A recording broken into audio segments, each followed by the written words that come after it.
Hello, and welcome to The Bard's Truth with your host, the Green Bard. This is the Direwolves of Winterfell, episode 6-10, Snow and a White Wolf Slay the White Bull, concluding our coverage of Jon and Ghost's bond in A Clash of Kings.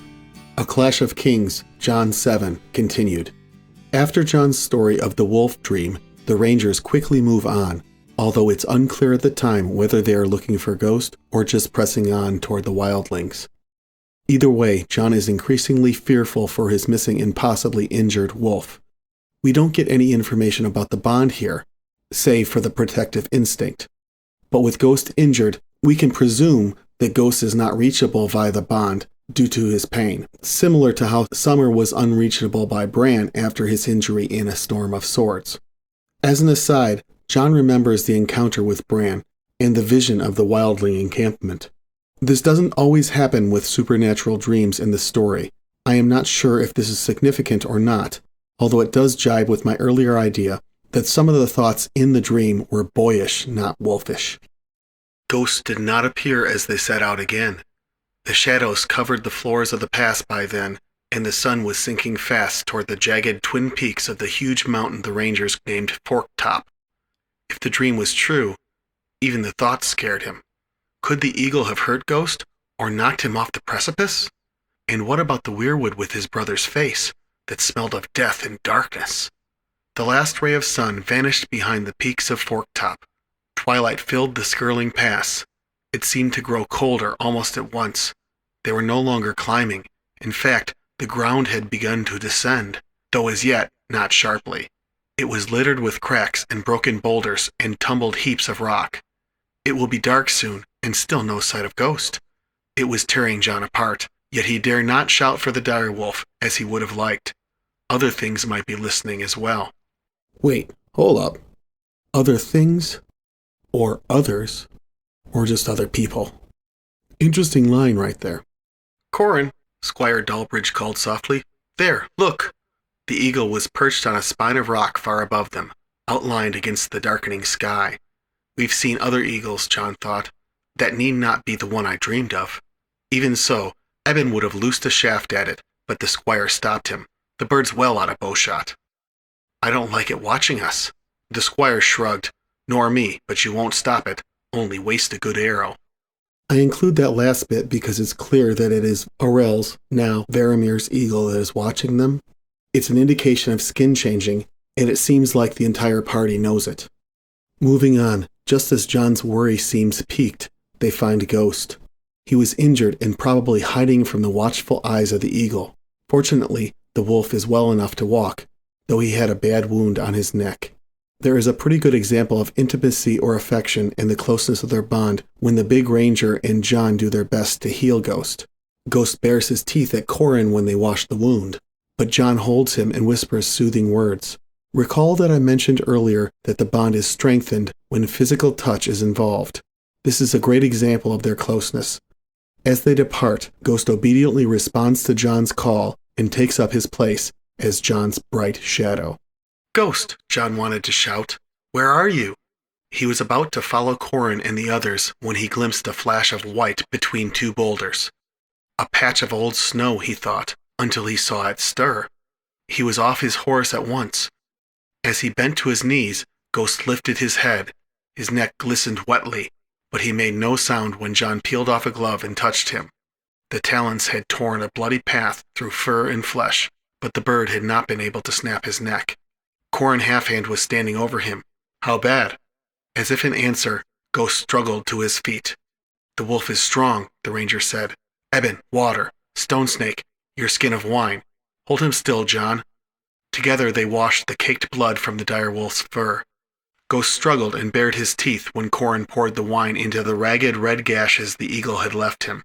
But Jon wrapped his arms around him and murmured soothing words. Okay, I want to stop and point out that this is clearly a suggestion that Jon is performing magic when he murmurs those words to Ghost. He's invoking the Warg bond directly, sharing Ghost's mind, augmented by their physical contact. Though even before that, it's clear that the bond is strong when Ghost gets up, as if in answer to Qhorin's question. By the time they'd ripped a strip from Jon's cloak to wrap the wounds, full dark had settled. Only a dusting of stars set the black of sky apart from the black of stone. Do we press on? Stone Snake wanted to know. Qhorin's answer is no, and the reason should be obvious, though some have some tinfoil explanations for this. I think it's clear that in this moment, Qhorin knew that he already had the answer about the wildling encampment.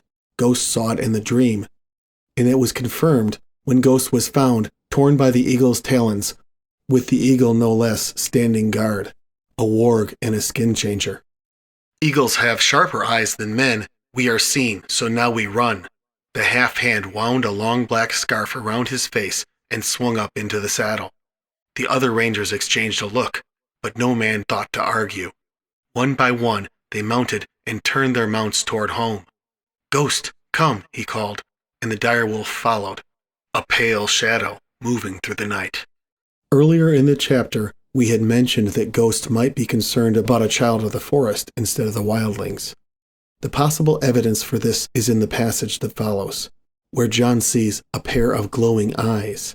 Now, the conventional interpretation of this is that Jon sees a shadow cat staring down at him, given that cats are mentioned in the prior sentence. That may be as it may be, but there is some reason to question this interpretation. Animals' eyes glow at night sometimes, this is true, but that only happens when there is a light source for the eyes to reflect. That may not be the case in this passage, as Qhorin expressly forbade the lighting of fires. So, given that, I look for other reasons for these glowing eyes. I think immediately back to the time Jon saw glowing eyes in Ghost, when I had suggested earlier that Jon had seen a child of the forest near the Fist of the First Men when finding the dragon glass daggers. Ghost is certainly a creature of magic, so his eyes glowing of their own volition is reasonable. Same for the children of the forest. We have no evidence of magic in shadow cats. While this is certainly speculative, I find the possibility of the connection here to be interesting.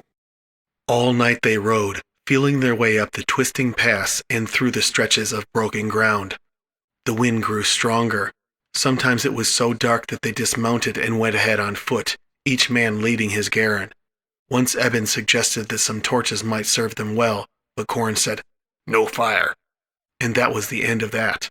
They reached the stone bridge at the summit and began to descend again.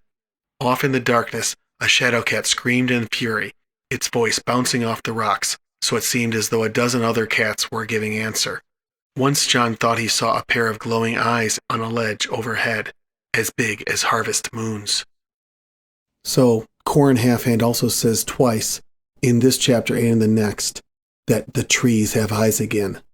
One might assume that he's only referring to the actual eyes carved into the weirwoods. But could the children of the forest be characterized as the tree's eyes as well? They all seem to be serving that weirwood network. A Clash of Kings, Jon 8.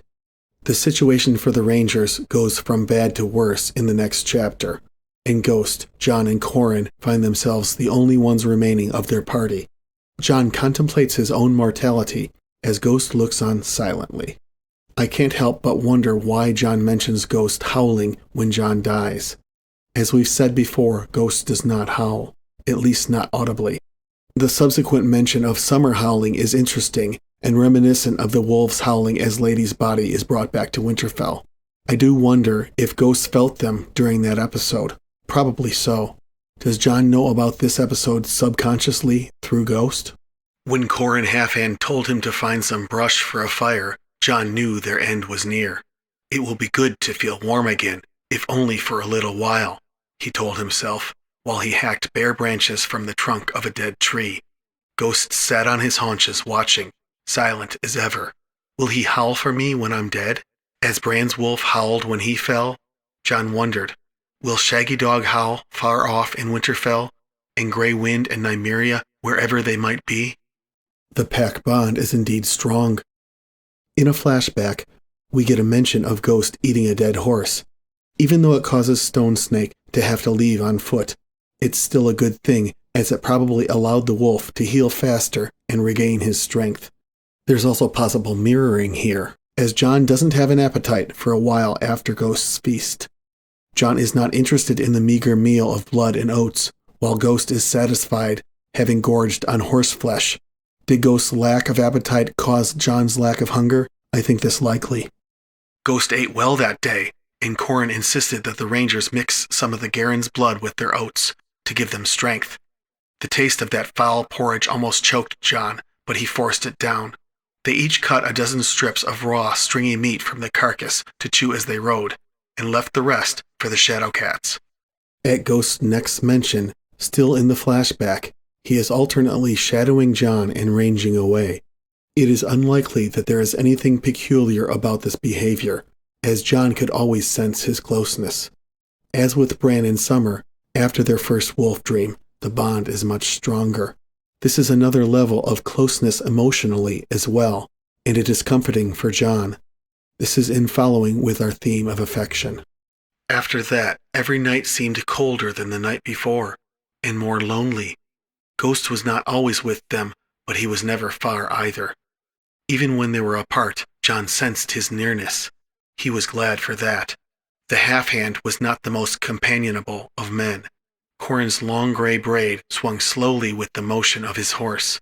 Often they would ride for hours without a word spoken, the only sounds the soft scrape of horseshoes on stone and the keening of the wind, which blew endlessly through the heights. When he slept, he did not dream, not of wolves, nor his brothers, nor anything. Even dreams cannot live up here, he told himself. Is your sword sharp, Jon Snow? Asked Qhorin half-hand across the flickering fire. That last paragraph is a return to the present, and it seems this is where Qhorin instead decided to sacrifice himself so that Jon would live. He asks if Jon's sword is sharp. Valyrian steel always is, so this can only be foreshadowing by our author. And later, they recite their vows together. Qhorin bound Jon to his plan at that moment. Ghost is a witness to it. Giving Ghost's metaphorical connection to the weirwoods, it is similar to Jon's original recitation of his Night's Watch vows. We must also wonder if anyone else is listening through Ghost. Notably, the mountains are also mentioned as watching. We have very little evidence of stone conducting supernatural communication, so this is an interesting choice by our author in this case. Say them with me again, Jon Snow. If you like. Their voices blended as one beneath the rising moon, while Ghost listened and the mountains themselves bore witness. Night gathers, and now my watch begins. It shall not end until my death. I shall take no wife, hold no lands, father no children. I shall wear no crowns and win no glory. I shall live and die at my post. I am the sword in the darkness. I am the watcher on the walls. I am the fire that burns against the cold, the light that brings the dawn, the horn that wakes the sleepers, the shield that guards the realms of men. I pledge my life and honor to the Night's Watch for this night and all the nights to come.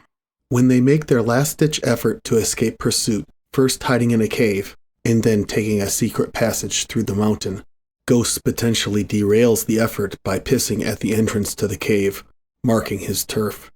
This of course makes them easy to track, undoing Qhorin's careful planning.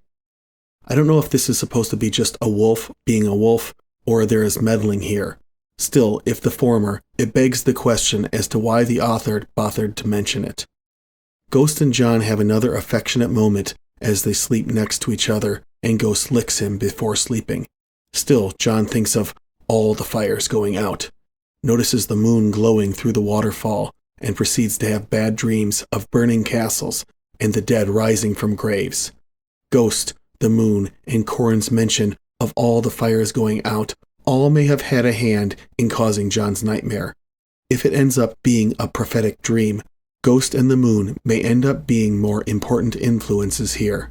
Recall, though, that the boy still thinks he's going to die soon, so the dream may just be a normal nightmare, tinged with symbolism, of course.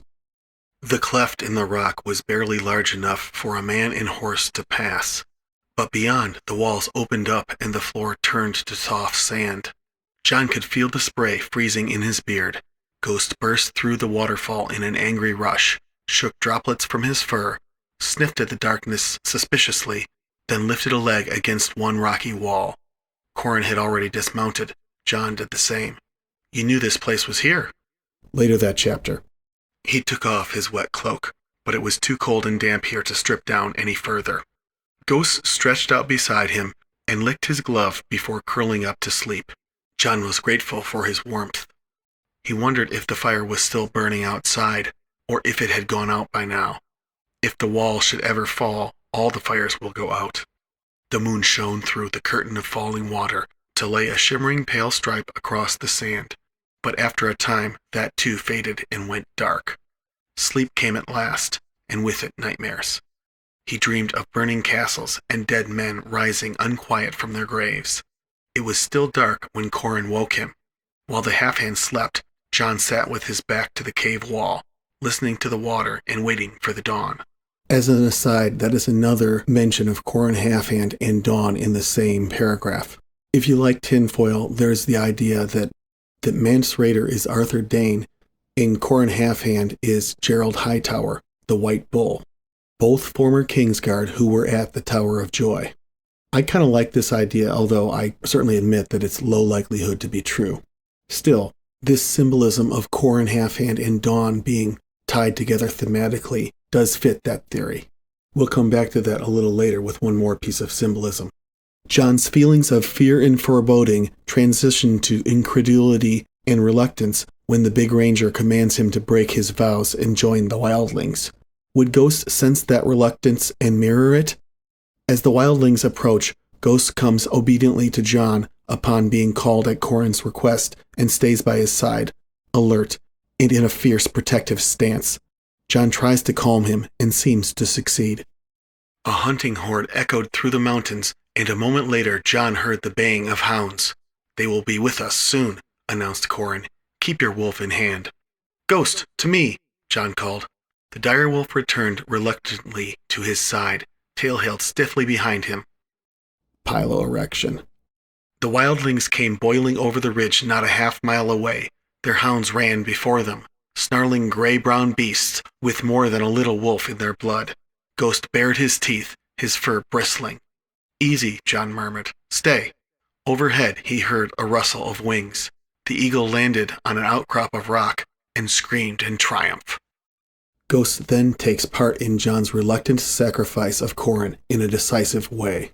Jon is doing his best to attack the ranger, but feels outmatched to the point where I almost wondered if Qhorin changed his mind about sacrificing himself, especially when he charged Jon like a bull. We'll never know if he had second thoughts, though, because Ghost attacks Qhorin's leg, which gives Jon the opening to strike the killing blow. Ghost's attack was fierce, leaving his muzzle bloody, like Jon's sword. Jon's fear that Qhorin was attacking in earnest must have been real, though, for him to follow through with the killing blow. This fear would also be mirrored to Ghost, helping him to sense true danger and driving him to make the protected move to assist Jon. And then Qhorin's sword was coming at him, and somehow Longclaw leapt upward to block. The force of impact almost knocked the bastard blade from Jon's hand and sent him staggering backward. "You must not balk, whatever is asked of you." He shifted up to a two-hand grip, quick enough to deliver a stroke of his own, but the big ranger brushed it aside with contemptuous ease. Back and forth they went, black cloaks swirling, the youth's quickness against the savage strength of Qhorin's left-hand cuts. The half-hand's longsword seemed to be everywhere at once, raining down from one side and then the other, driving him where he would, keeping him off balance. Already he could feel his arms growing numb. Even when Ghost's teeth closed savagely around the ranger's calf, somehow Qhorin kept his feet. But in that instant, as he twisted, the opening was there. Jon planted and pivoted. The ranger was leaning away, and for an instant it seemed that Jon's slash had not touched him. Then a string of red tears appeared across the big man's throat, bright as a ruby necklace, and the blood gushed out of him, and Qhorin Halfhand fell. Ghost's muzzle was dripping red, but only the point of the bastard blade was stained, the last half-inch. Jon pulled the direwolf away and knelt with one arm around him. The light was already fading in Qhorin's eyes. "Sharp," he said, lifting his maimed fingers. Then his hand fell, and he was gone. So this scene is the other thing that feeds to the idea that Qhorin equals the White Bull, Gerald Hightower. Credit to u/Toodles on Reddit for pointing it out in one of his essays. But the scene seems to be a reenactment of the Tauroctony, The Tauroctony is a central event of the ancient religious sect called Mithraism, stemming from ancient Persia. In the Tauroctony, the hero Mithras reluctantly slays a white bull in order to preserve life on Earth. The reluctance is depicted in artwork where he is looking away from his deed. Many in the fandom, starting with Schmendrick in an essay on the Westeros.org forum, have argued that Jon Snow is symbolically a Mithras figure. Taking that as a given, I argue that what we just discussed might be the scene of his Tauroctony, where he has to sacrifice his friend Qhorin for the greater good. It would be even cooler if that sacrificed friend really were a white bull. And what better way for a Kingsguard to die than in preserving the life of the boy he thinks of as his rightful king, Jon Snow, perhaps the true-born son of Rhaegar and Lyanna. Who would know the truth of that better than one of the Kingsguard from the Tower of Joy? All that said, Qhorin and Gerald don't have to be the same person. They could simply be similar archetypes. So that ends Ghost and Jon's adventures in A Clash of Kings. While for Jon, it ends with a literal nightmare, followed by the figurative nightmare of having to kill his friend, Ghost returns to the basics of protecting the boy after a set of very peculiar adventures that suggest outside interference in his actions. He hunted many times, but never seemed to catch any game. He acted weird around Gilly and Sam at Craster's Keep.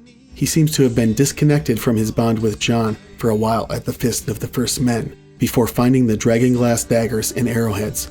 Finally, he has a strange adventure in Jon's wolf dream, where he seems to call out telepathically for his brothers and sister, resulting in not the wolves, but Bran hearing through the weirwood net. This leads to another event where it seems that a third party has meddled with him, literally moving him to a cliffside in the Frostfangs. Through all of this, it seems his bond with Jon is made stronger, as is the case for the rest of their pack. So high the wall above my eyes, but once I watched. Thanks to all the terrific artists who let me use their work on this YouTube video. Songs of love, her bell I'd ring in the window, but lies should sing. It's so lonely. Thanks especially to those in my family who helped in this series so far. It's so lonely neath the shade of the wall. If you enjoy this content, you can also consider supporting us on Patreon.